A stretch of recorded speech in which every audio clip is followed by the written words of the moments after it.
Good afternoon, everyone, and welcome to the Dairy Heifer from Conception to Weaning with Volac, Boehringer Ingelheim Animal Health and Cogent. I'm Sam Sampson, the Product Manager for Young Animal Nutrition at Volac, and I'm one of your administrators today. Today, our speakers are Rudolf Lind, Global Business Consultant Manager at Cogent, Dr. Jessica Cook, our Research Scientist from Volac, and Dr. Elsa Milnes, Ruminant Vet Advisor at Boehringer Ingelheim Animal Health. The subjects we're going to cover today will range from breeding decisions, the milk feeding phase and nutrition, and how to fine-tune calf health on your farm, with the aim to leave you with some take-home messages to help increase your efficiencies on farm. So, to kick off our session today, I'd like to introduce Rudolf Lind from Cogent. Thank you very much, Sam, and thank you very much, everyone, for joining this afternoon and taking the time. I'm gonna kick off and jump straight into it in the essence of time. I'll just share with you my screen and the presentation that I will share with you today. So, in terms of really maximizing the profitability and opportunity for your young stock, heifers, today I'm going to focus on everything and anything except the bull for a change. As a breeding company, the world around us is changing. It's a very fast-paced, ever-evolving environment that we find ourselves in. It really is about utilizing the tools and the technologies available to us as a breeding company, but equally then to you as dairy producers to really be more specific with regards to your decision making and ultimately adapting to this new and ever-changing environment to increase the level of profitability and equally the sustainability of your dairy business model, and equally then how we apply these methodologies in the Cogent and STGENETICS breeding program in order to continuously drive genetic progress and genetic gain from one generation to the other. So, in terms of profitability, as we I'm sure all can agree, genetics is not something that we can change overnight. It is a longer-term strategy, and therefore it equally increases the emphasis and the importance of getting it. And therefore, the question I would like to pose to the audience this afternoon is, what tools and technologies can we utilize in order to increase our reliability and accuracy of decision making? And ultimately, the decisions we make today with our breeding decisions is going to only have an impact on your business essentially in 2 years' time when those females start their first lactation.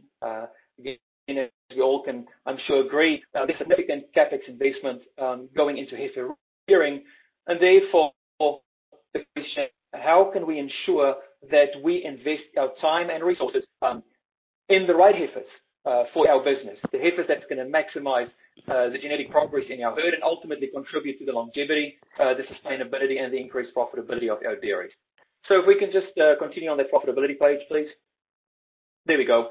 So as I said, genetic gains are equally cumulative, which is very important. And therefore, we need to ask ourselves the question, the decisions we make today should be viewed, in my opinion, as an opportunity cost. And therefore, genetic gains and the cumulative effect of genetic gains could either be positive or negative, subject then to the decisions that we make today and the importance of those decisions. Next slide, please. I'm going to kick off with genomics. I'm sure something that is gaining significant momentum, not just in the UK domestic dairy industry, but equally globally. And as you can see there on the slide deck, there's many features and benefits of genomics. I'm going to focus on reliability and accuracy because I think that is potentially the two elements which is significantly highly correlated, but equally the two elements that's probably most undervalued. And it's really hard to quantify ultimately the opportunity cost for making a decision, ultimately a breeding decision between are we going to breed from parent averages or ultimately are we going to utilize genetic information. Next slide, please. So this is really just to showcase, as we've heard recently from the latest AHDB dairy statistics, in the UK, approximately 50 to 51% of all genetics being used on dairy farms are beef genetics. So essentially that beef progeny from dairy cows is becoming a significant financial contributor and revenue generator to our dairy farms in the UK. And this is a tendency that we don't just see in the UK again, but very much globally. But on the slide, you can see to further validate the importance and ultimately the impact of reliability and accuracy of decision making, we can see three different breeding strategies: a conventional and beef strategy. Then we include and replace the conventional with sexed semen. And then ultimately we add genomics to the sexed and beef strategy as the third breeding strategy. And no surprises there, I'm pretty sure. But what is really mind-blowing is to actually see the response per generation in additional kilograms PTA of milk for each of those generations and ultimately breeding strategies. And it's clearly noticeable that a sexed beef and genomic strategy very much goes hand on hand with regards to ultimately improve the overall profitability of that breeding strategy. And therefore, I would highly encourage our dairy farmers on the call this afternoon to go back and evaluate your breeding strategies. We've seen, again, from the AHTV statistics that sexed semen and the adoption of sexed semen has increased significantly year on year. And equally, as mentioned earlier, so does beef. I think the last component to add to that equation is genomics. And although very fast growing, I think it's important that we quantify not so much specifying the cost of the genomic evaluation, but ultimately the opportunity cost of not using genomic information as part of your overall decision making. We can now make a breeding decision of a very young female, literally a couple of weeks old, with similar reliabilities of a third lactation dairy cow. And as we appreciate in the UK, the longevity of the average lifespan of a dairy cow in the UK is roughly between 3 and 3.5 lactations, give or take. And so therefore it enables us a snapshot into the future of that female and her ability to transmit these desired genes or traits then relevant to what we deem of being economic importance to our specific dairy farms, and enable us then to make a decision. Are we going to progress with that heifer? Are we going to continue rearing that heifer?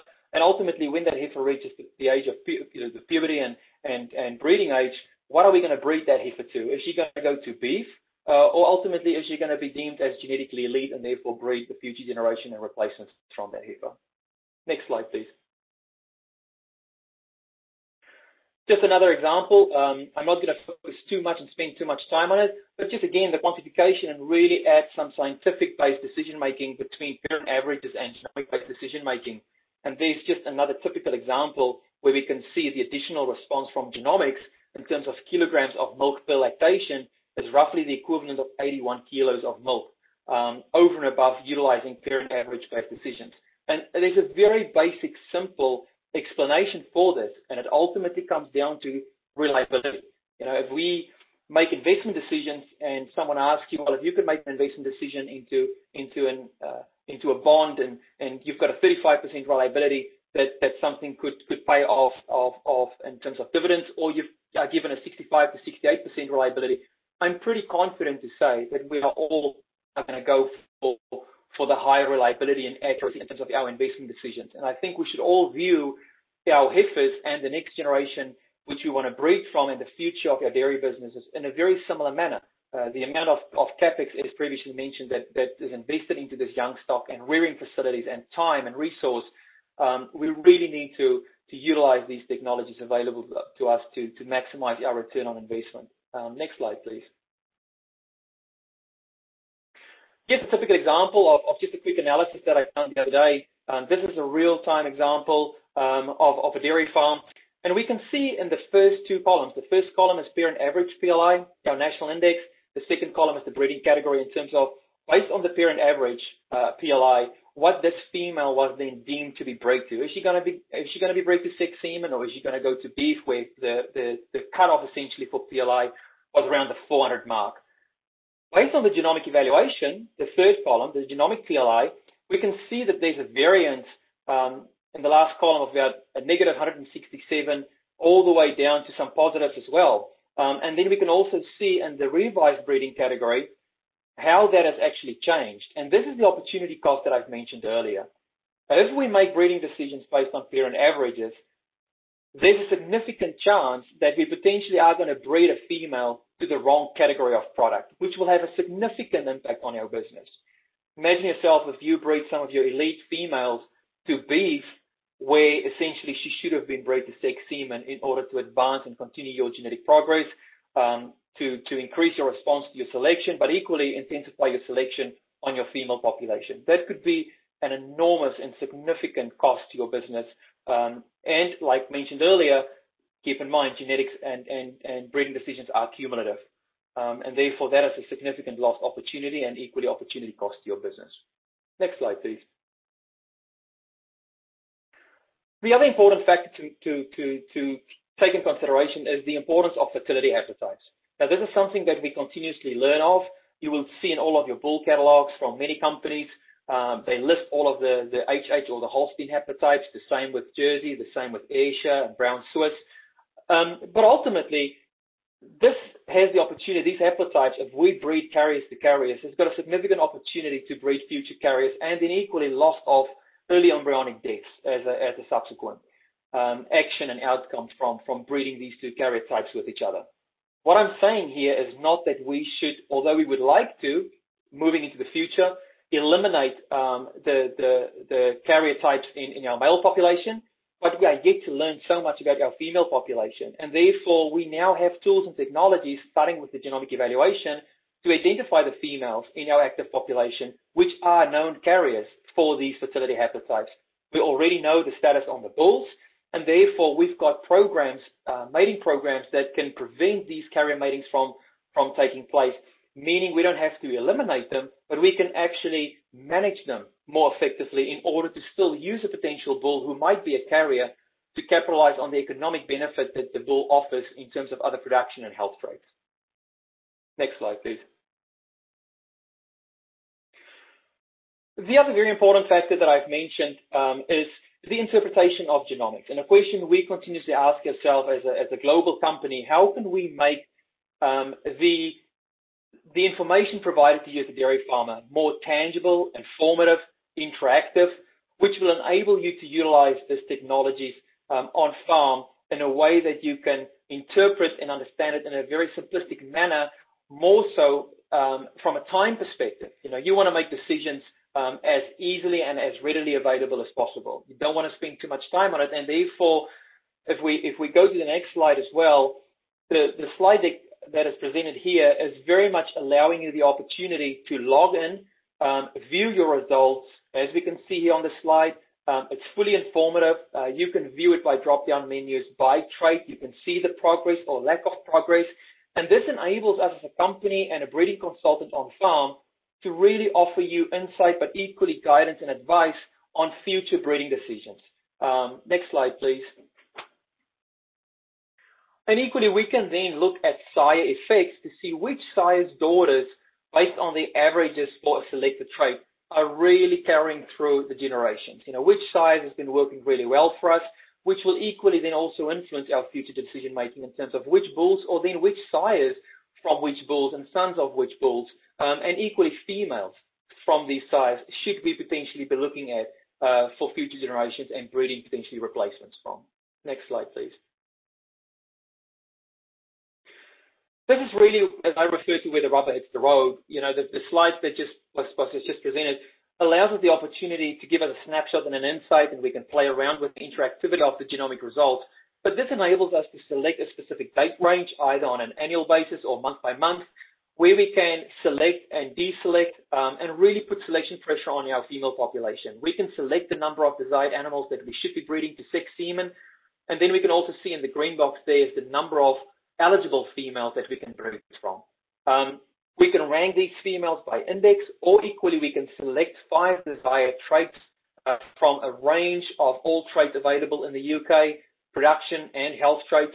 And we can see that the minimum and maximum value that is displayed there essentially is the genetic variation for that particular trait. And here we can see, just to give you an example, over this population of females, the variation for kilos of milk PTA is almost 1,200 down to negative 605.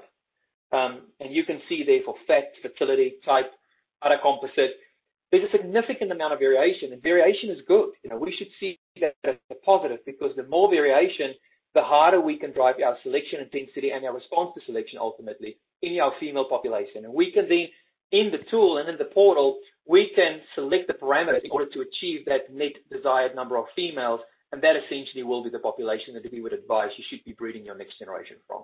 Next slide, please. We also have an opportunity where we can utilize a tool called the Precision Map, where we can actually rank females based on your on-farm custom index, which is highly correlated to your milk contract.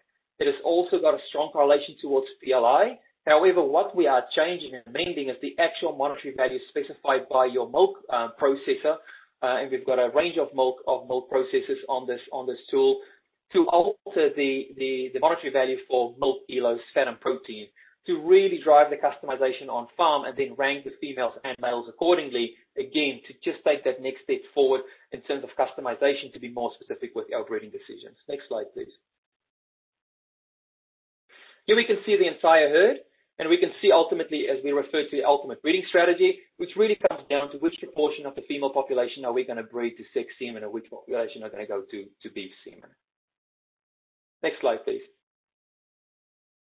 What is interesting to note here, if we select the sex dairy category, not all of the heifers essentially are down in terms of genetic merit to be eligible as a recommendation to be served to sex semen. And therefore, I think it's crucially important to recognize the fact that there is going to be first and second lactation females that are deemed genetically more elite in order to be bred to sex semen. And now we can comfortably say we can utilize Sex Ultra 4M on lactating cows with high levels of success. And therefore, this tool is going to allow us the opportunity to look into the entire population and equally then help us better understand which are the genetic elite females and between our heifer and then equally our lactating populations, and which should be bred to sex and which should be bred to beef. Next slide, please.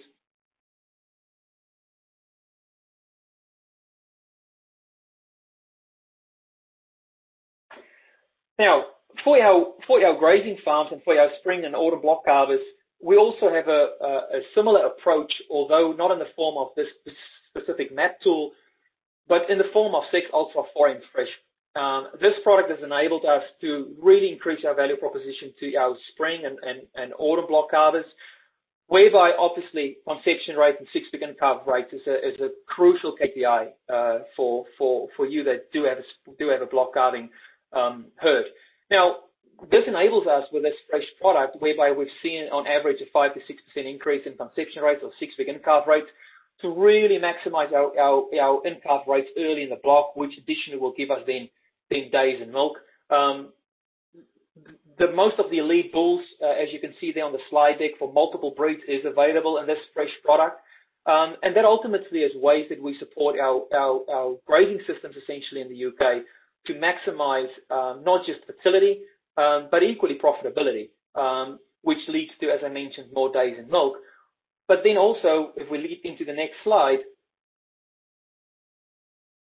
allow us to use a product which is the high purity product from Cogent, which is now the standard product is a 90% purity. This product is 96 to 97% guaranteed female calves.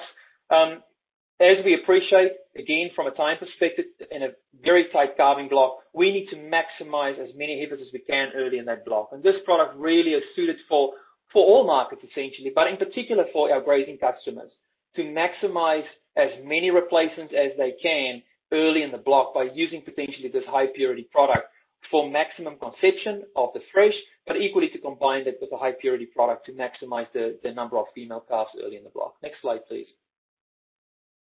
A very exciting product for us as well, equally, is the male sex beef product. I think we can all also agree that the value of Angus heifer calves is going in a direction which we don't feel very comfortable with. But equally, we've got a very suitable solution in the technology that we can provide, and that is a very similar 90% guaranteed male calf in this instance for our beef on dairy solutions. Next slide, please. To give you an example, we're looking here at an Angus dead center, which really is of crucial importance to all dairy farms, essentially, is gestation and calving ease. And as we can see, smaller calves, shorter gestation, very easy calving.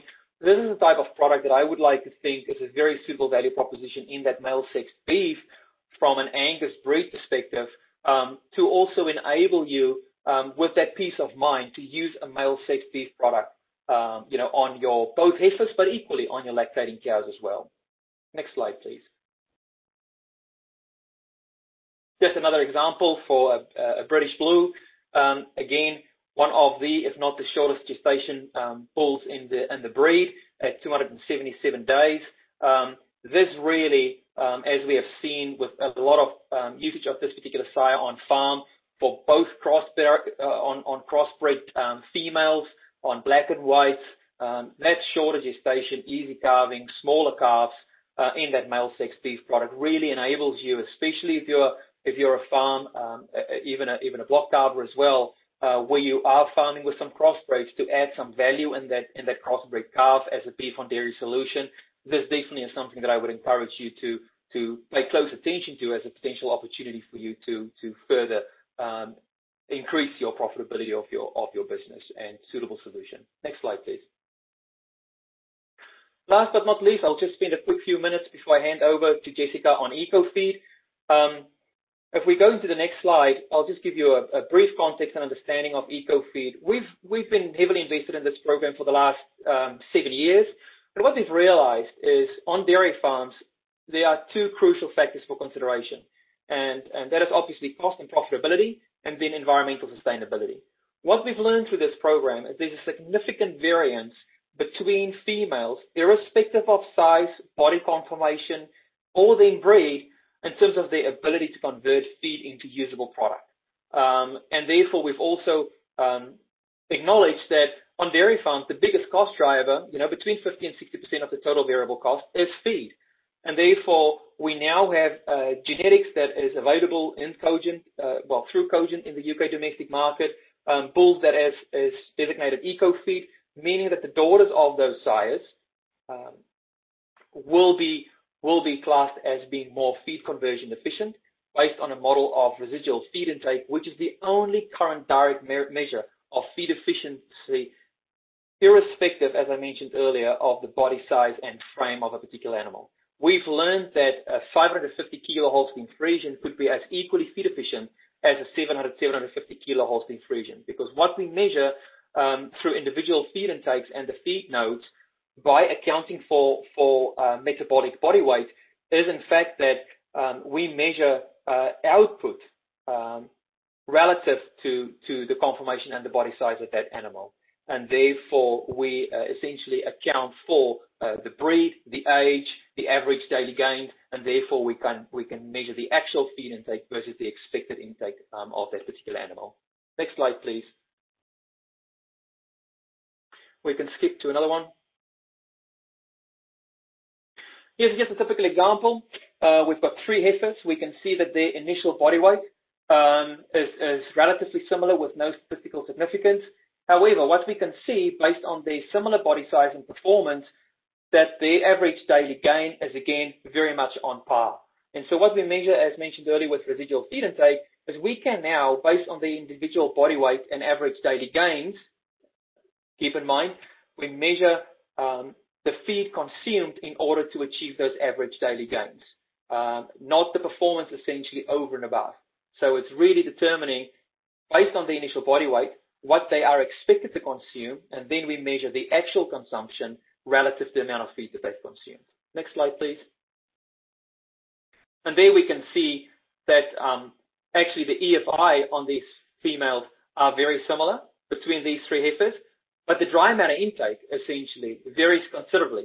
Heifer A is significantally less, heifer C is significantly more, and heifer B essentially is what we would call on average for eco-feed or then residual feed intake. A dry matter intake essentially is matching her expected feed intake. Next slide, please. We can see then, just as a summary, that heifer A consumed about 53% less feed than heifer C. And we also have learned through the last 7 years of research that RFI does not impact milk production traits as lactating cows.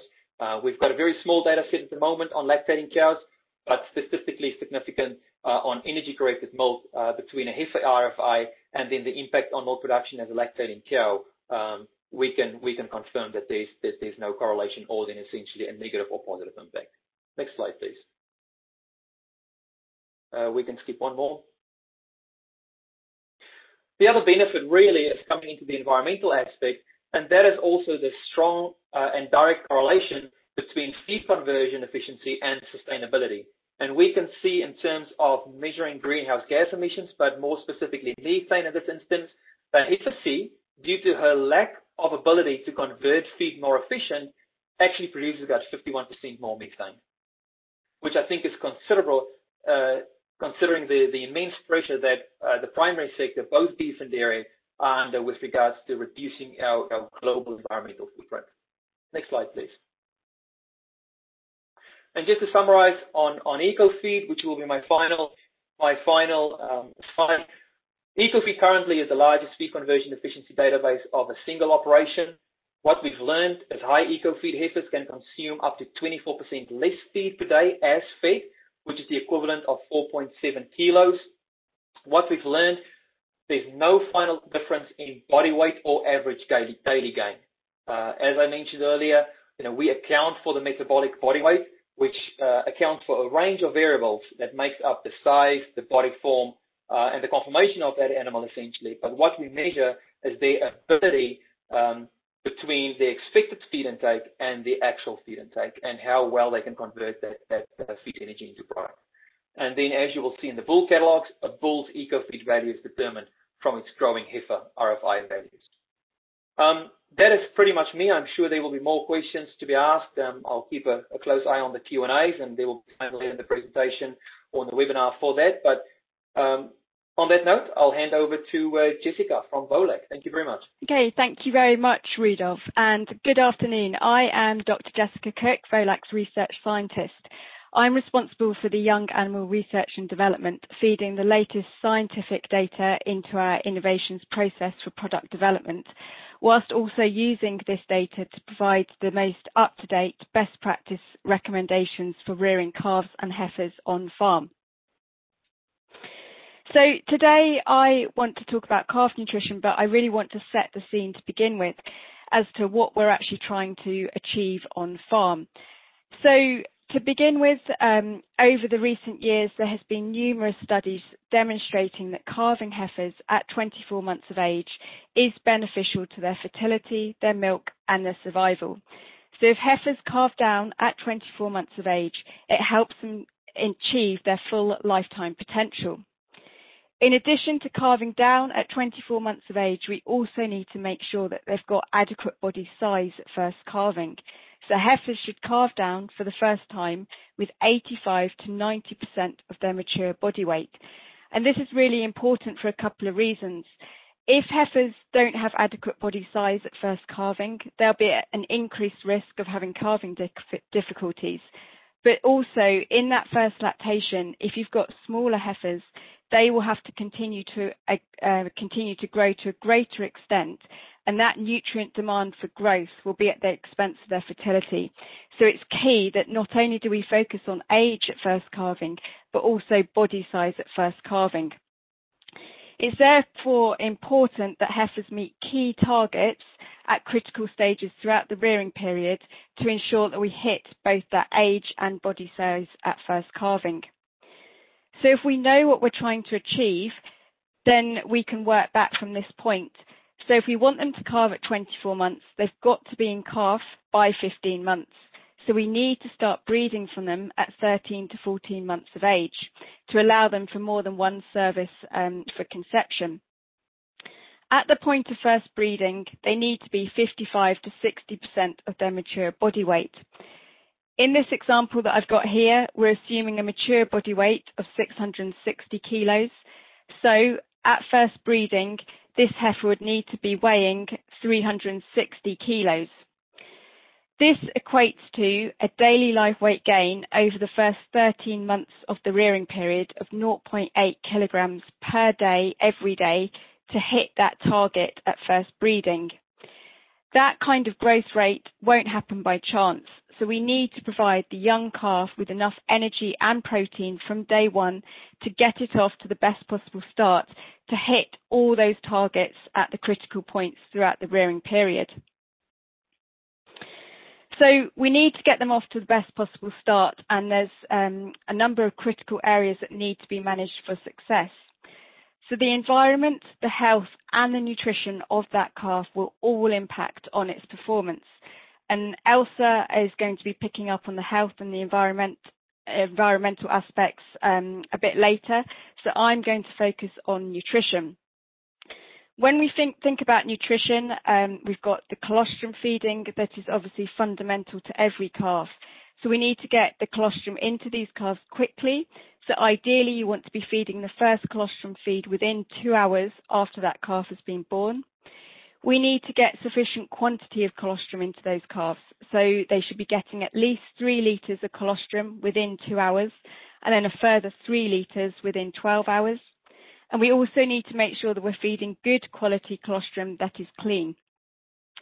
For my talk today, I'm going to be focusing on milk feeding and starter intake.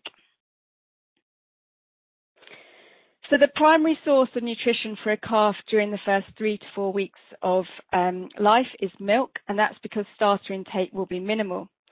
So feeding more milk, i.e. providing that calf with more energy from a few days of age, will help to maximise the feed efficiency, prevent any early weight loss, maximise its early growth potential, improve the health, and ultimately improve the future performance of those heifers. And I'm now going to go over each one of these on the next few slides. So feed efficiency, which is defined as the relative ability of the animal to turn feed nutrients into growth, is at its highest during the milk feeding period.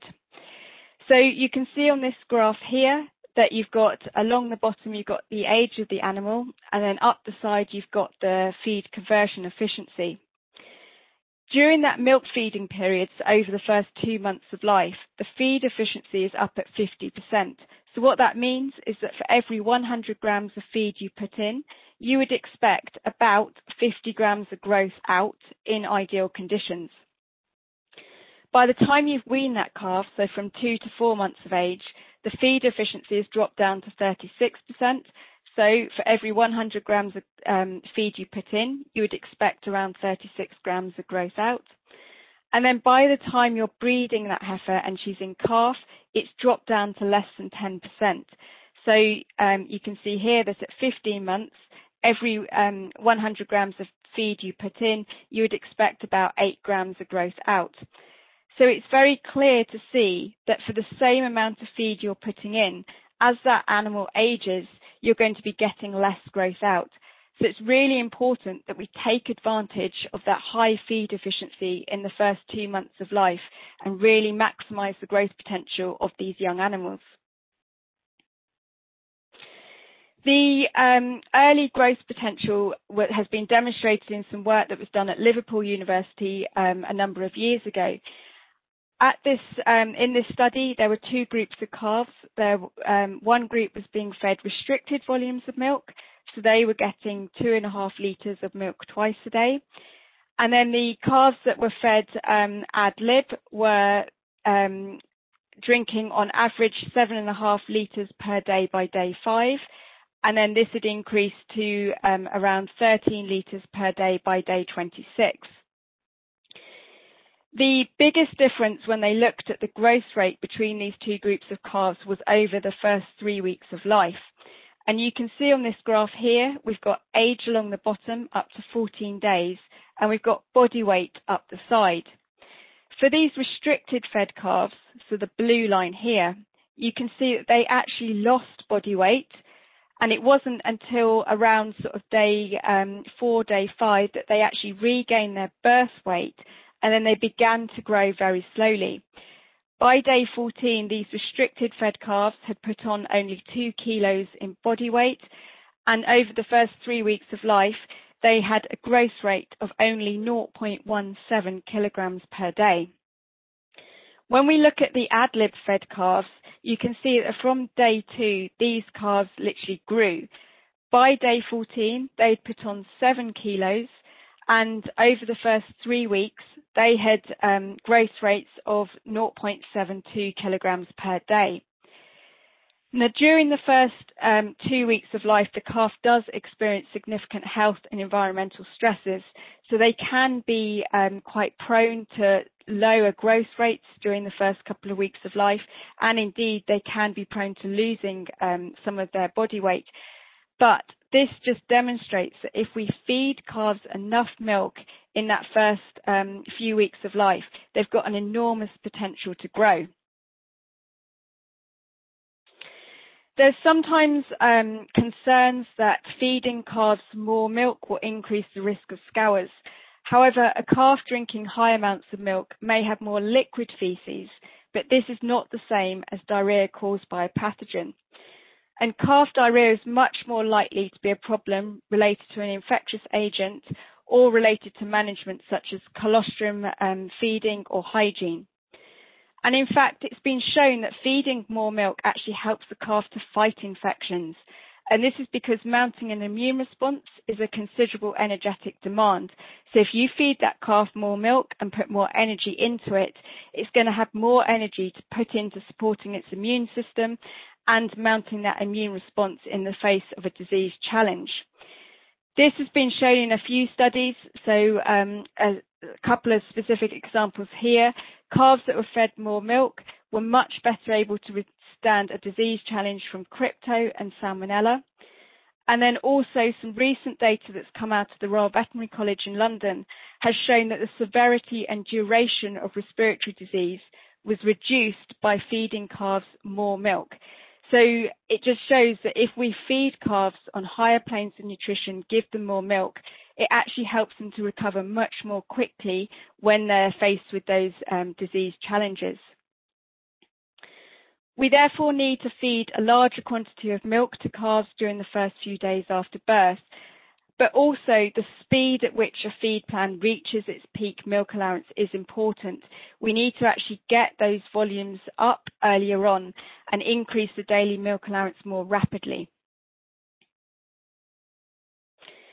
In addition to feeding enough to hit growth targets, early nutrition and growth is important for developmental programming, i.e. what happens to a cow's performance in the milking herd is influenced by its early life development and nutrition. It's been shown that higher growth rates over the first 8 weeks of life actually increase organ weight, such as the liver and mammary gland. So specifically, organs such as the mammary gland are responsive to pre-weaning nutrient intake. And this very much supports data showing that if you feed calves more and they have higher growth rates pre-weaning, that's actually associated with increased first lactation milk yields. There's been, again, over sort of recent years, numerous studies demonstrating the impact of pre-weaning growth on first lactation performance. And just a couple of these studies are highlighted in this table here. And I will just go through this top one. So they found that for every 100 grams of average daily gain pre-weaning, that was associated with 85 to 111 kilograms more milk in lactation 1.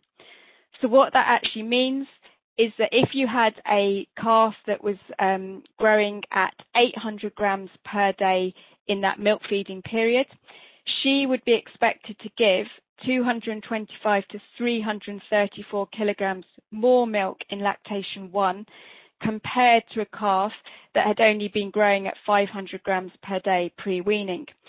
So it really does just demonstrate that lifetime performance can be influenced by early life development and nutrition.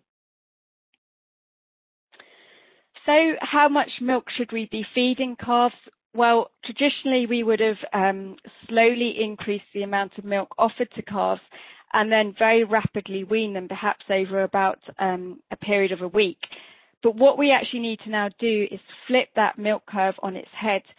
There's enough data to demonstrate that we need to feed calves more milk from an earlier age, and then actually for these high milk fed calves we need to wean them more gradually over a 3-week period.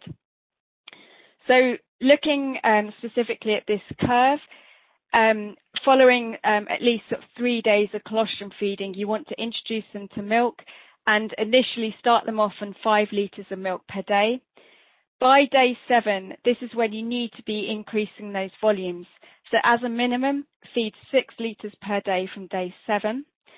And if you want to then increase that milk volume further to perhaps 7 or 8 litres per day, you need to reach that peak milk allowance by 2 weeks of age.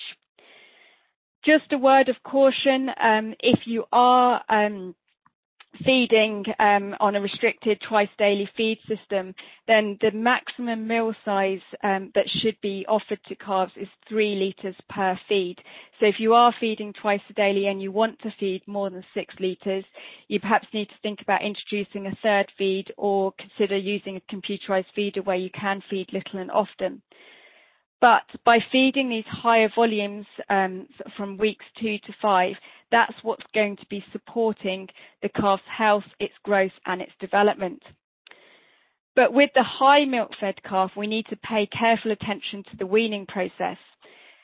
So these high milk-fed calves need to be weaned over a 3-week period to really get them eating that starter food and then encourage rumen development and improve digestibility. And I'll come back to the weaning and starter intake a bit later on. So how much milk should you be feeding on your individual farms? I think one of the key things to target is to actually double that birth weight by weaning. If we double the birth weight by weaning, you're going to be maximising the growth during that milk feeding period. But also, if you double the birth weight by weaning, you're going to end up with a much more uniform group of calves to take forward post-weaning, which will actually be much easier to manage as a tight group. So if we assume a average birth weight of 40 kilograms, that calf needs to put on 40 kilos over the first 56 days of its life, which then equates to a daily live weight gain of around 0.7 kilograms per day up until weaning. If we think back to that feed conversion efficiency that we saw earlier on, during the milk feeding period, the calf has a feed conversion rate of 50%. So every 100 grams of feed would be expected to give around 50 grams of growth. So if we just look at an example of this, if you've got a 28-day-old calf who's getting 900 grams of milk powder and is eating around 500 grams of starter feed per day, that's a total feed intake of 1,400 grams per day. So you could expect a growth rate of around 700 grams per day in ideal conditions. And I think one of the key pieces of things to do is to actually look at what your expected growth rate is and what you've set your target at, and does the amount of feed you're getting into those calves does it sort of balance what your expected growth rate is?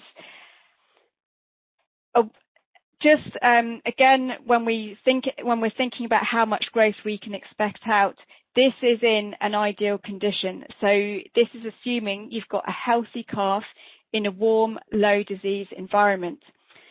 A calf that is having to keep itself warm, so when temperatures drop, and actually for the young calf, a temperature of less than 10 to 15 degrees C is deemed as cold for that young calf less than 3 weeks of age. So the temperature only has to drop to less than 10 to 15 degrees C for that calf to be needing more of its feed just to keep itself warm and maintain its body temperature. So if it's having to keep itself warm, it's going to be taking away that available energy from growth to put into keeping itself warm. Likewise, if the calf is experiencing a disease challenge, it's going to be having to put energy from its feed into mounting an immune response and supporting its immune system. So any part of this, if a calf is in a cold temperatures or it's facing disease challenges, it's going to need more of its energy and leaving less for growth. And I think one of my recommendations I'd always make is, if you're not managing to double your birth weight by weaning, I'd strongly recommend you sort of look at that growth triangle. So look at the health, look at the environment, look at the nutrition, and what aspect is not working, and try and work out what's not working for your system. And I think if for specific environments, you may need to feed more to be able to achieve that doubling of birth weight by weaning. And it's really important that you look at it on an individual system basis. So feeding more milk will help maximise the growth, the health and the lifetime milk production of these heifers. But feeding more milk may delay solid feed intake, and that's because the high milk-fed calf will not be driven by hunger to eat dry feed. Any delays in solid feed intake can compromise rumen development. So we need to, in particular in the high milk-fed calf, really make sure we encourage starter intake. And it can be encouraged by providing palatable fresh starter and water from day one. But also it's been shown that by pairing or grouping calves from a young age, so from around 1 week of age, that actually encourages the calves to eat starter because of the peer stimulation that they get. It's also been shown that offering chopped forage, so separately from the starter feed, also encourages starter intake. Now, the forage doesn't have any nutritional value. It's there to sort of help keep the rumen healthy, and it's been described as acting like a toothpick. So it goes in and sort of cleans out those rumen papillae, so the long finger-like projections, keeping them clean and healthy, and then it actually encourages the calf to eat more starter.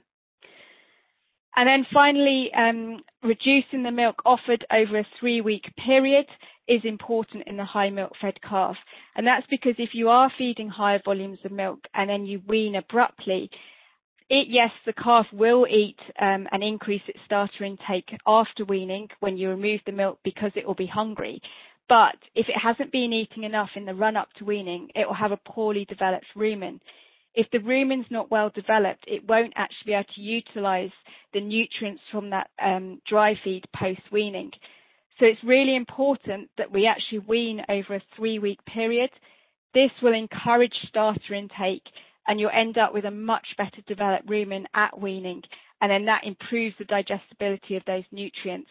And above all, you'll have a calf that's better equipped to cope with the transition from milk to dry feed. So just to summarise, calving heifers at 23 to 26 months has long-term benefits. It not only minimises the length of that non-productive period, but it also results in better fertility, more milk and improved survival. We need to set growth targets based on the target age at first calving and mature body weights of cows in your specific herd. And for the mature body weight of cows, this is for cows in lactation 3 or above. We need to measure and monitor the body weight of heifers at regular intervals to just see if you're on track to hitting the targets that have been set. And one of the best ones to aim for initially is to double that birth weight by weaning. We need to take advantage of the high early growth potential that these young animals have and feed at least 6 litres of milk per day, with the peak milk allowance reached by 2 weeks of age. And that really will benefit the growth, the health and development of that calf. For the high milk-fed calf, we need to encourage starter intake. So this can be encouraged by using group housing or pairing calves, offering chopped forage, and weaning over that 3-week period. And by doing that, it makes sure you've got a well-developed rumen, which will improve digestibility around weaning. For further information on much of what I have discussed today, please visit our Feed for Growth website, where you'll find sort of a lot of this in a lot more detail. But I look forward to answering your questions a bit later today. I'd like to now hand over to Dr. Elsa Milnes from Boehringer Ingelheim Animal Health, who will be discussing how to fine-tune calf rearing. Thank you very much. Thank you, Jessica. My name is Elsa Milnes. I'm one of the ruminant vets with Boehringer Ingelheim Animal Health. And as part of our preventative message, we have the Calf Matters platform, and that's there to provide information about calf health and to support our calf health portfolio. So, I'll almost start at the end and sort of suggest that if you want to have further information about things I'm going to talk about or some of the resources we've got, then please do visit that site. So we've heard about the real importance of genetics and nutrition, and I'm going to speak briefly in the time we've got available about the final piece of that puzzle, which is disease. And Jessica's kind of set it up really quite nicely, because a lot of the things I'm going to talk about in a way are the other bit, where nutrition's really important, then obviously disease is too, because at the end of the day, what we're trying to do is get these the best out of the heifers and the calves that we have, and for that, then we need to manage that calf health and that calf itself very carefully. What we're aiming for is growth, and whether that's the heifer calf with an age at first calving of 24 months, or the beef animal, you need to get growth, and quite simply for that, you need to feed them, and you need to keep disease to a minimum. So disease will impact on the health and the welfare and the growth of that calf, and ultimately it's going to impact on efficiency and sustainability of the farm.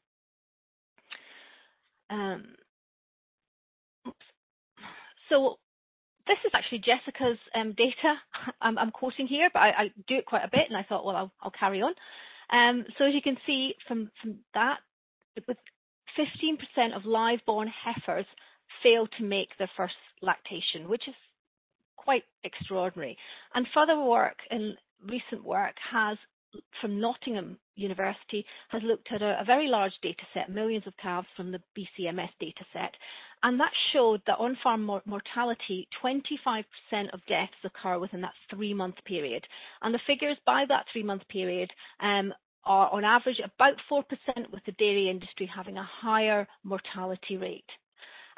So, you know, we know we've got a period which is really crucial that we can look at and try and reduce what's going on in that very crucial early stage. Okay, so what are the causes? If we want to look at the causes of mortality, I've got some data here which APH actually dug out for me, which was very good of them. And so it's a really robust data set. But let me generalize. You can see the list of usual suspects, and I'm going to generalize. But less than a month old, then we're predominantly looking at scour. And also lack of colostrum. So we talk about scour being an issue less than a month of age, and you can see that there's crypto as the number one cause of mortality, and you can see rotavirus sneaking in there as well. But in between, we've also got some other issues, and that big one, hypogammaglobulinemia, if I get my tongue around that, it's basically lack of colostrum, is lack of antibodies. So colostrum, lack of colostrum will have a huge impact, as we know, and we'll talk about that a little bit later. But in that first month, you can see that's bearing out in the data that we have, in the death data that we have. If you move on to the slightly older group, and we're talking about 1 to 6 months of age, again, including this 3-month period that we're focusing on right now, then we've got pneumonia, and lots of it in all different types of shapes and sizes. But it's not just deaths that we're worried about, it's the impact. So with the other word we use, we talk about mortality meaning deaths. We also use this word morbidity, meaning numbers of animals affected by whatever disease it is. And that's important because disease has an impact on the growth and the productivity of those animals. And when we're talking disease in young calves, as you can see, we're talking predominantly BRD or pneumonia and scour. So particularly BRD has a huge impact on that growth rate, and it's really difficult to then play catch up afterwards. So it's important to use these early weeks as a launch pad so that you can get the calves off to a good start rather, to maximize the genetic potential and also to maximize the nutrition that you're feeding. So as I said, BRD in particular impacts on growth rates. It kills them, but it also checks the growth. And this is just one of the many studies that we've got, but this is, again, UK data showing the impact of lung consolidation, that's when it's really hard and nasty, or pneumonia, on growth and on the reduction in average daily live weight gain. And you can see from this that it, as you'd imagine, the more lung lobes you've got affected, the more impacts on growth rates. So 71 grams to 202 grams you can see there, which might not seem a lot, but if you're looking at your target being 0.7 to a kilogram a day of growth rate to get your targets of 24 months age of first calving, and you've got 200 grams, you know, it doesn't take much of a mathematician to work out that you've got a 25% loss, and therefore, you know, you are losing ground at every opportunity. So we talked about disease, and as I say, in young calves, we're really, I'm always talking about syndromes. I'm not going to turn this into a presentation on what types of diseases. Let's just talk about the two main syndromes, which are, as I said, were scour and BRD, and what that impacts. But in young calves, what we've got, it's almost an interaction. Vets love to use that word, multifactorial. But I think you can understand it. What you've got is a disease, the pathogen or the cause of the disease, but you've also got things that have an impact, a bit like a ball of string, isn't it? It's all wound up together. So the outcome in terms of disease is going to be an interaction between the cause of disease or the pathogen, the environment that the animal's in, and also how well the animal's immune system functions. And the other way of looking at that is to look at trying to the aims are to build a resilient, healthy calf, and to try to push the balance in favour of that calf, and rather than in favour of the pathogens that are either all around or are present on the farm. So welfare and productivity of calves can be improved by management strategies which are designed to improve that resilience and reduce the stress on the animal and push the balance in favour of that animal. The aim of the system has to be about proactive disease prevention rather than reactively responding, because then you're playing catch up and then you're onto a losing streak. So I'll just quickly sort of divert a bit into this idea that we have been talking about over the last year, which is called this Kaizen philosophy. You might have heard of it, but it's basically really part of overall total quality management. And again, I think Jess was talking about that as well. The idea being that if you've got a growth rate problem, a disease problem, then you need to look at the whole system, especially when we're talking about these young calves, when we know what our two issues are. And what we're trying to do is look at that whole system and look at continuous improvement. So you need to have a plan in place. You need to know what your system does. You need to make measurements, so check that it's working, so have some objectivity in it, and then make some tweaks to change things.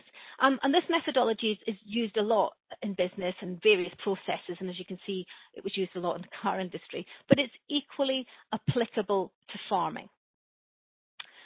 So just a quick reminder, so we're talking about this multifactorial impact of disease. We've got our pathogens, we know that BRD and scour are really important, but it's an interaction between the calf's immunity and its environment or the system.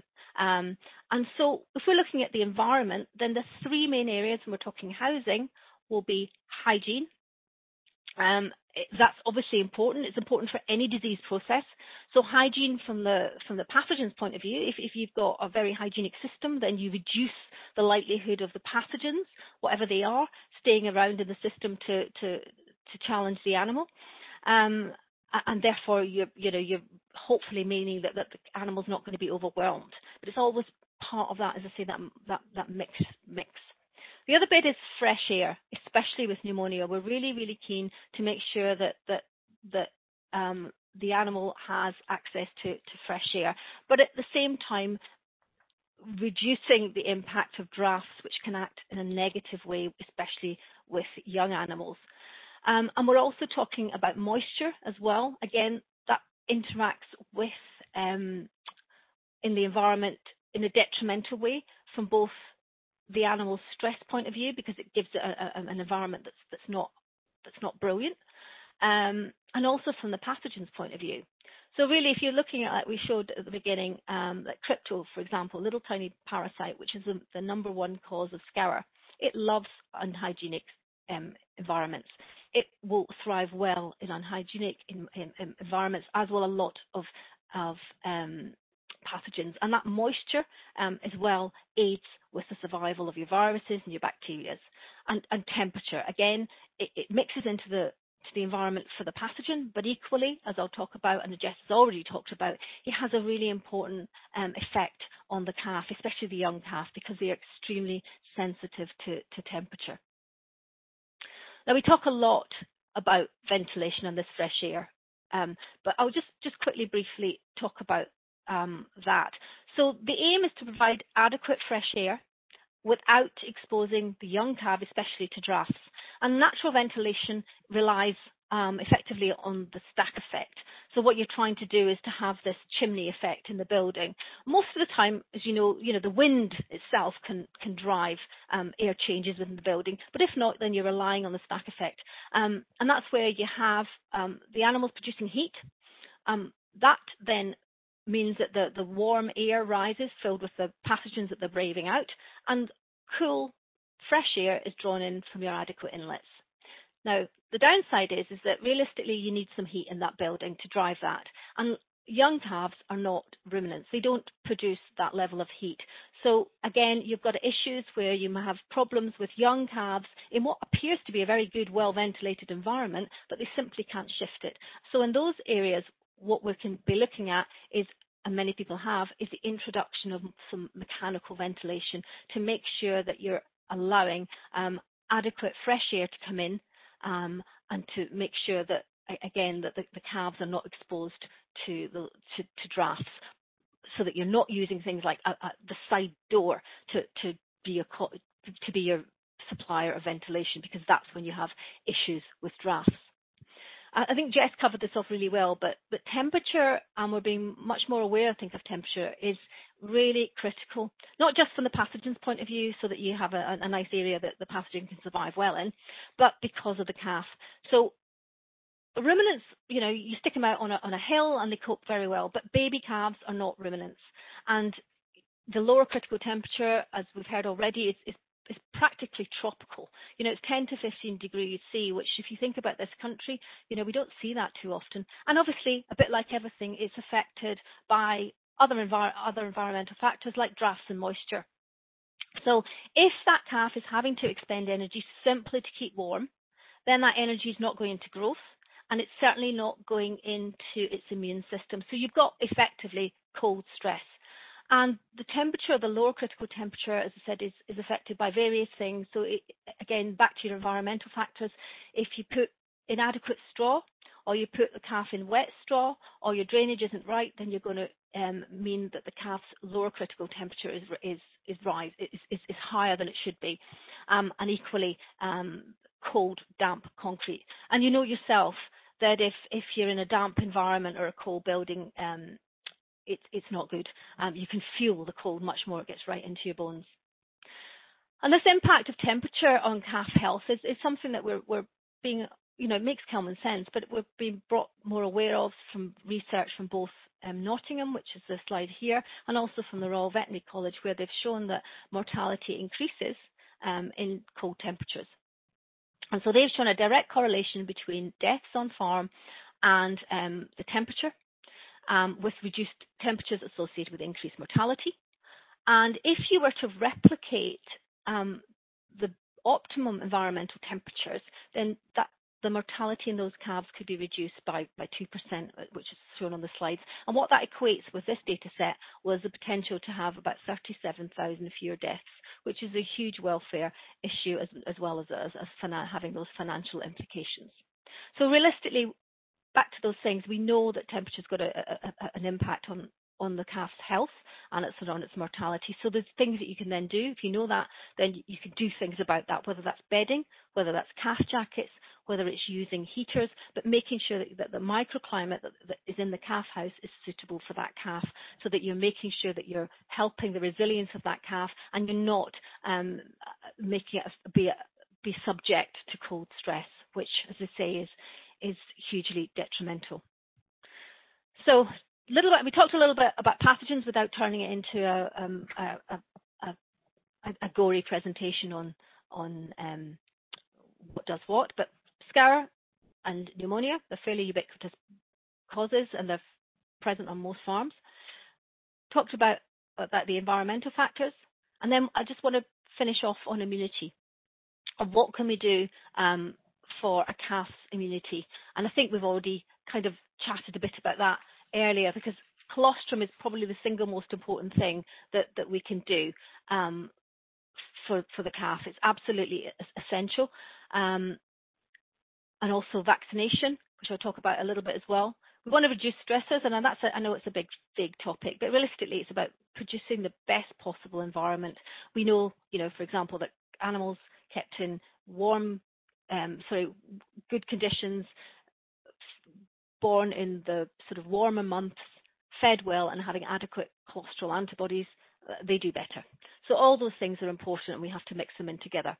But I'll just talk a little bit about the biological side. So Jessica talked about the importance of the 3 Qs and getting things in. But why is that? Well, the cow's placenta acts as a barrier and it separates the maternal and the fetal circulation, so it's not like a human placenta, and therefore those antibodies aren't able to pass between the mum and the calf before birth, and that calf is therefore born without a functioning immune system, and so they're very dependent on that transfer in that window.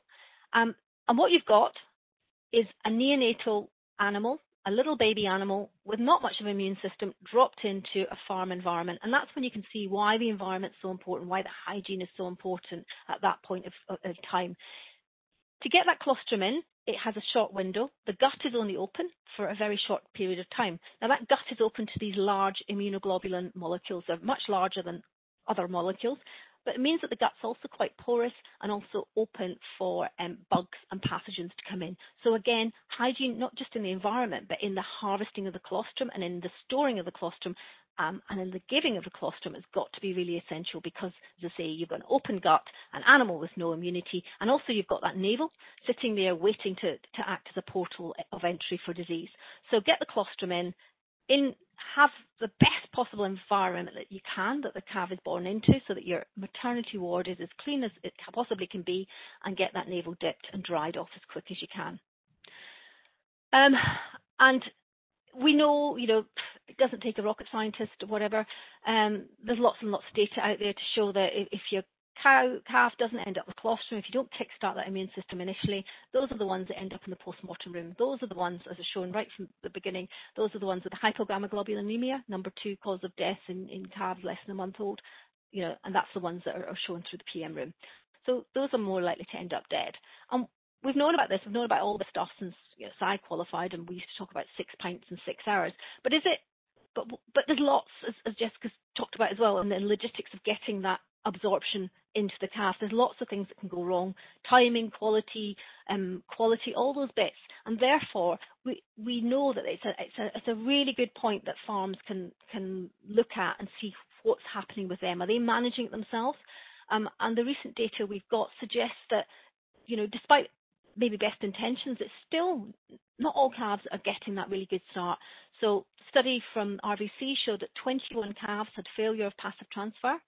And a study by Owen Atkinson on I think 70 dairy farms suggested that 52% of those heifer calves had adequate colostral transfer, which means that 48% obviously didn't.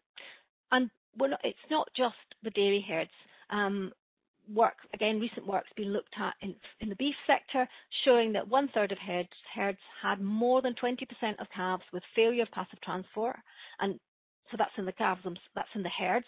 And then at a calf level, 18% of the overall group that were monitored had failure of passive transfer. So that's a sort of obvious first step. Are my calves getting the colostrum that they need? Moving on to what else we can do besides the colostrum, obviously vaccination. Vaccination itself, coronavirus, we're all much more aware of the importance of vaccines. Hopefully we're all aware that it's not just hocus pocus. According to WHO, it's the single most important thing, apart from clean water, that's happened with human health, much more so than even than antibiotics. But it's not a cure-all in a bottle. It's used basically as part of a controlled strategy to try and reduce the impact of disease. And the slide I'm showing here is from Owen Atkinson's work, which was done on those dairy farms in Wales fairly recently. And what he was looking at was heifer rearing. And this is a sort of summary slide which shows that it's 8 months of age. If his target was weight, he was looking at comparing farms where they vaccinated and farms that didn't.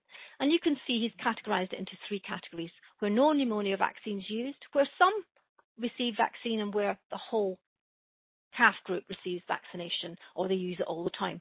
And it's that group that you really see a big difference: 274 kilograms versus 227. Now, what we're not saying is that vaccinations caused all this, But what we can maybe summarize is that maybe the farms that are using vaccination all the time are the ones that are using it as part of that strategic message, part of that way to try and improve health. Maybe they're getting the colostrum right as well. What can we say about the ones that just maybe use vaccination some of the time? Again, I'm making my own assumptions. I'm probably Owen did too. That are those the farms that where they've had an outbreak of pneumonia, they think, yeah, I'll use some vaccine, and then pull back from using vaccine once the coughing stops. So in other words, are they the ones that are using it in a reactive measure rather than a proactive? And that goes back to this idea that what we're trying to do is proactively prevent disease, and that's where we get our best results from.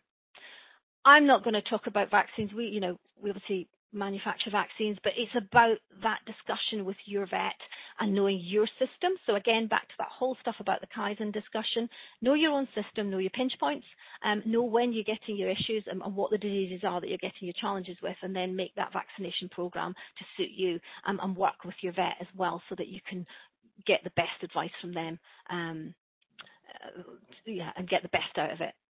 Okay, so in summary, as I say, this is a sort of third piece of the jigsaw. You're trying to make sure that you get the best out of these calves. So you've got the genetic potential initially, and then you need to feed them, and then you need to try and make sure that you're reducing disease, because that's critical for efficient farming and for sustainability. Two main syndromes, scour and BRD. And they are very important, especially BRD in the early life, as it impacts not just on the mortality figures, but on the long-term growth. And as Jess has talked about, all those targets that you need to get the target that you want at the end of the day. You need to understand the system that you're working with. It's, identify where maybe your weaknesses are, using that idea of that Kaizen philosophy of knowing, having a plan, recording your data, using that data to benchmark against yourself, showing where your pinch points are, showing where you can make those improvements, and making those improvements. Communication is really, really important so that everybody on the farm team is singing to the same song sheet. So, for example, the calf shouldn't know who's dealing with it. There should be a system in place because they don't like variation. But as I say, communication is key so that everybody knows what you're trying to do and what your plans are. Also with the farm team, and also with your vet.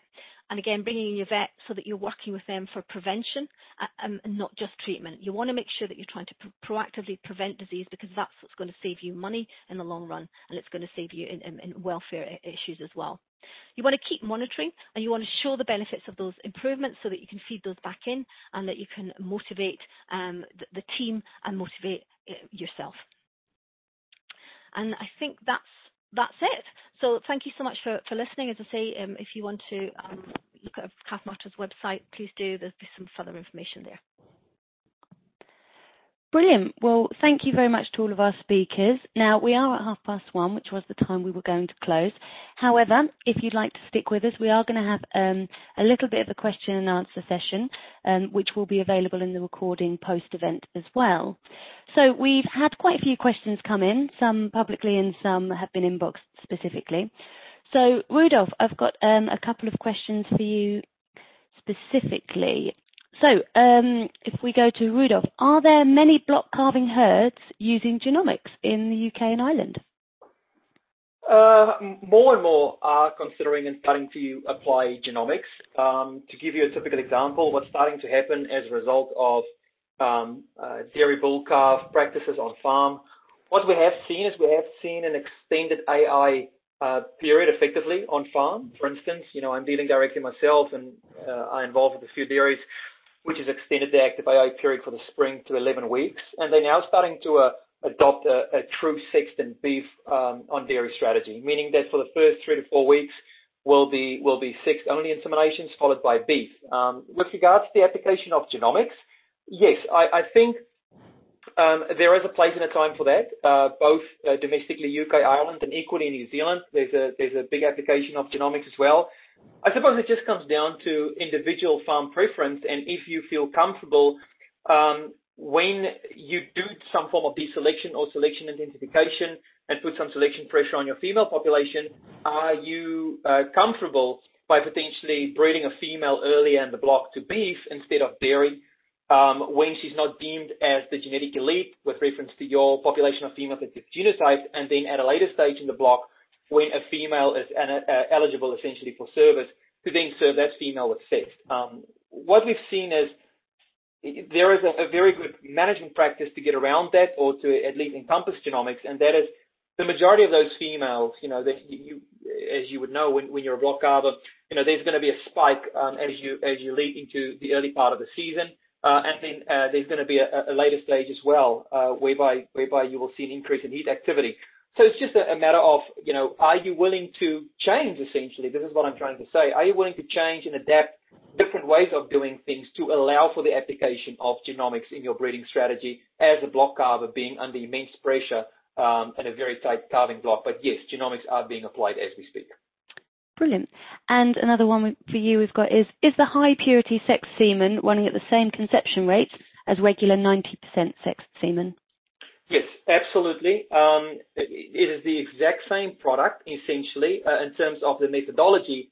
All that is different is when you increase the purity, essentially, of the product, either male or female, meaning that we increase the percentages, we're literally just slowing down the sorting process, essentially, giving the technology more time to be a lot more specific with regard to the skewing of the male and the female chromosome. So in terms of fertility in the field, exactly the same. There's no difference. It's still a 4M product, meaning 4 million cells. It's just the methodology in terms of the application of the process that differs, meaning that the process is just slowed down to be more specific. Brilliant. And my last question for you is, does RFI affect their fertility rate? No. What we've learned so far by looking at various traits and correlations to RFI and then essentially ecofeed is that there's no correlation, no statistical correlation to any current trait, production, health trait, any other trait essentially currently evaluated by the Holstein breed. Meaning, and this is a very important point, what this actually means is it means that we can actually select for ecofeed with a high level of success without compromising any other production or health trait. So we essentially can still select for your key economic traits, whatever they might be, in conjunction with ecofeed from both the male side, because all of the bulls will receive an ecofeed evaluation. Some are going to be ecofeed designated, others not. And we can equally provide with our standard genomic evaluation on the females, irrespective who they are sired by, cogen or ST progeny or a competitor product, we can provide a genomic ecofeed value for all females. And to date, we've provided over 262,000 ecofeed evaluations. And the other benefit of ecofeed, back to your question, leading on to the non-correlation to any other trait, is ecofeed is also considered to be moderate heritable. At 21%, if we put that in context with a trait like, the majority of your health traits, essentially, due to the significant environmental impact and variability, the heritability of ecofeed is 21%. So that really will enable us to very successfully select for ecofeed, make genetic progress for both ecofeed and then all other economic important traits, whatever they might be with regards to your preference on farm. But no, there's no negative or positive correlation to fertility at this given point in time. Brilliant. Thank you very much. And Jessica, we've had some questions coming for you. So one is it possible to hit the body weight targets, although in a slightly less efficient way, by service and calving if the full advantage of feed efficiency is not taken during that calf's early life? Yes, I mean, I think the answer is within that question that it is much easier to take advantage of the high feed efficiency. And then it's also, we need to just remember that you're going to get all of that developmental programming occurring in the first few months of life, which you won't be able to get back once you sort of miss that opportunity. So I think, yes, it probably is possible to catch them up a bit later on, but it's going to require an awful lot more feed going into them to get that kind of growth back out and to hit the body weight target at first breeding. Brilliant. Thank you very much. You also mentioned higher planes of nutrition. Should this come from more oil in the feed, like a higher oil concentration, or higher feed weights? it's much better just to feed higher feed rates, so either increase the volume of milk offered or to increase the mixing rate, just so that you're increasing the amount of total milk solids put into that calf. And that's because the energy from the milk is coming from a combination of the oil as well as the lactose present. So if you actually increase the oil content, you're removing some of the lactose, which is sort of a readily digestible source of energy for that calf. So by increasing the oil, you don't make much difference in terms of the overall ME going into that calf. So it's much more effective just to increase the total amount of milk solids going into that calf. Okay, brilliant. And we've got one here on colostrum as well. You mentioned 3 days of colostrum feeding. Is that 3 days of colostrum or colostrum and then transition milk for 3 days? Yes, again, as much colostrum that you can get into those calves, the better, because it's got sort of all those functional proteins being pulled through that really help to support early gut development. But yes, I mean, I think it's true colostrum you need to get into in the first sort of day or two, and then go on to transition milk will still sort of bring benefits to that calf. And the longer you can do it, the better in terms of supporting calf health and development. Brilliant. Elsa, we've had a couple of late ones come in for you. So what are the main causes of disease? You mentioned about scour and BRD, but are there any other sort of main problems on farms that people really need to be aware of? Sorry, Elsa, I think you're on mute. I am, yes. I talked about the two syndromes, really, which are scour and pneumonia. You can see from the data, rotavirus and crypto are sort of the two main scour pathogens. And it's what can you do to reduce that challenge, and can you eliminate problems? Hygiene probably and colostrum again would be the main issues, I think, with those two. You've obviously got other causes like salmonella, E. coli in very young ones, rotocoronavirus, those sort of things. Those are your scour pathogens. With pneumonia, the viruses, as we know, tend to be the most common causes, as RSV and PI3. So the issue being is that most of those pathogens, especially pneumonic ones, are going to be present on farms anyway. So realistically, what you're trying to do is to reduce their exposure and to basically, say, improve the resilience of the calf itself, so that even if those pathogens are present, that the animal is able to deal with them. So, say RSV, PI3, they estimate that most farms will have those. From the data that we're looking at, Mycoplasma bovis, a bacterial cause, is becoming much more prevalent, and that I'm sure a lot of people are seeing issues with that as a cause of pneumonia. It can be quite difficult, and there's no vaccines that we've got. We can vaccinate against RSV, PI3, but we haven't with Mycoplasma. Brilliant. And another one for you, Elsa, that's just come in is, where do you recommend that farmers go to get this sort of advice from somebody impartial, and where they can learn more about what they need to do? I would say go back to your vet. They're going to have a really good overview, not just of the disease itself, and discuss the pathogens that are relevant to your farm, but they'll have a good all-round knowledge of the system. And what you're trying to do, as I say, is not just treat, but you're trying to make sure that you put in a preventative program in place. So as they, I'd go to your vet. We'd have a Calf Matter survey, and we asked farmers who was a number one source of, if they had to just tick one, who was the number one source of information? Was it the internet? Was it the Ouija board? Was it whatever? Was it, tea leaves? And basically, vets, they came out as top. So that's really good. Mm-hmm. Brilliant. So I've got two more questions. Thank you for sending them in. If anybody has got any more, please do email them in. But we're just going to quickly go back to Rudolph, and I've got one more for Jessica before we close. So Rudolph, one for you is sexed male semen really cost effective? Calving ease must be paramount to enable a good start to lactation. Is this more likely with a heifer beef calf? Yeah, I couldn't agree. As I alluded to earlier through the presentation, very, very important, for anyone considering to use male sexed beef. This is a product which has got a specific place and positioning statement within your business. very important, where the product are being used, not obviously, similar application really applies with the female dairy sex as well. The female sex Ultra 4N is not on cows with any reproductive, related or metabolic related issues and history and so forth. So yes, is it commercially feasible and cost effective? Absolutely. And the reason why I'm saying that is we do see the supply chain starting increasingly to become more demanding for males or then steers.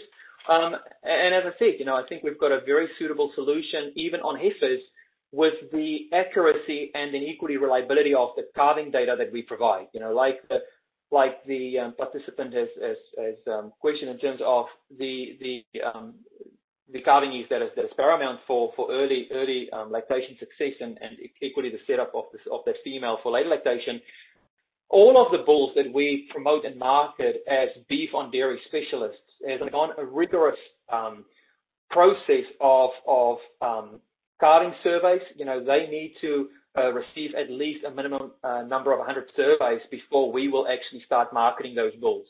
And we specifically have a range of criteria with the herds that we work with as our nucleus and partnership herds, whereby we evaluate the sire performance within those herds in terms of progeny performance, calf, the calf quality, vigorous, the easy calving, and all of these variables, weight and so forth as well, growth rates, and then we equally combine that data with the processor data and slaughter data and so forth, and all of that feeds back into our key decision-making process of which bulls we deemed as appropriate, for male sex beef, but equally bulls that is appropriate to use as beef on dairy sires, and so therefore we pretty much rubber stamp and proof stamp these sires when they go into a catalog.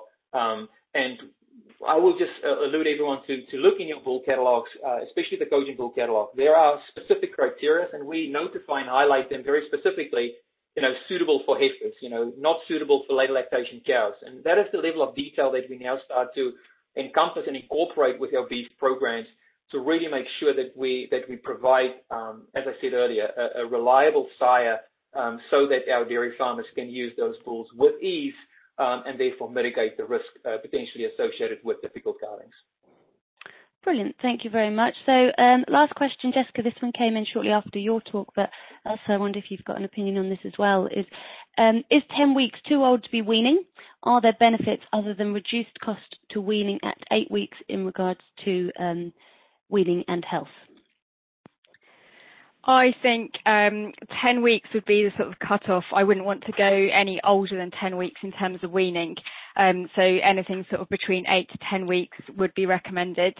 In terms of the benefits, if you've had calves that have suffered initially and you've got slightly lower growth rates, I would much prefer to see calves being weaned at 10 weeks and actually doubling their birth weight by that point. So that will be a benefit, just to keep them on the milk just for that little bit longer, just to make sure they're doubling their birth weight by weaning. On the other side of the coin, if you've had calves that have been absolutely flying and they sort of far and exceed their doubling of birth weight by the point you wean them at 10 weeks, then those ones I would just keep an eye on to make sure that then if that plane of growth continues, that they are actually bred the minute they hit sort of 55 to 60% of their mature body weight. Because if you've kept them on milk for longer and they've got higher growth rates at that point, you should be able to breed from them a little bit earlier. And it's really important that you don't go sort of past that 55 to 60% mature body weight, because then that can sort of have a negative impact on their fertility.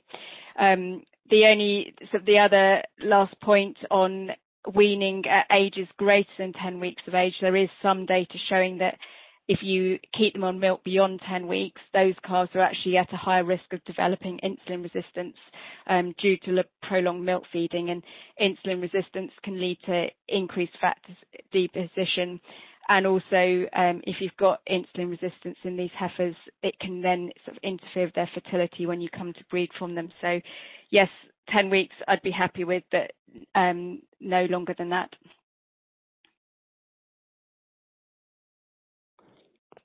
Yeah, I didn't know if any of our other speakers had any other opinions on that one.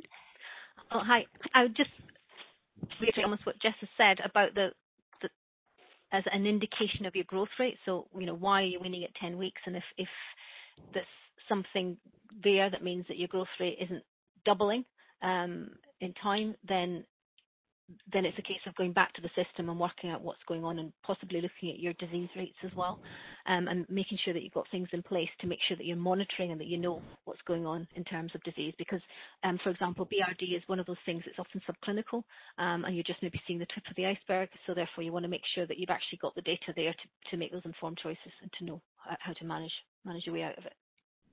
That's brilliant. Now, I've still got questions coming in, but we are going to have to come to a close. So thank you all for attending, and a big thanks to our speakers today. We really hope you picked up some great take-home messages to help with your calf breeding and rearing management. The webinar recording will be available on the feedforgrowth.com website from BOLAC, as well as the calfmatters.co.uk website and also cogentuk.com. Please feel free to continue to email in any questions or queries. If you send them to feedforgrowth@volac.com, they will get sent out to all three of our speakers. Or if you would like more information on anything that's been spoken about today, please feel free to contact your representative from either Boehringer Ingelheim Animal Health, Kaizen UK, or VOLAC. So thank you very much, and again, thank you to our speakers today.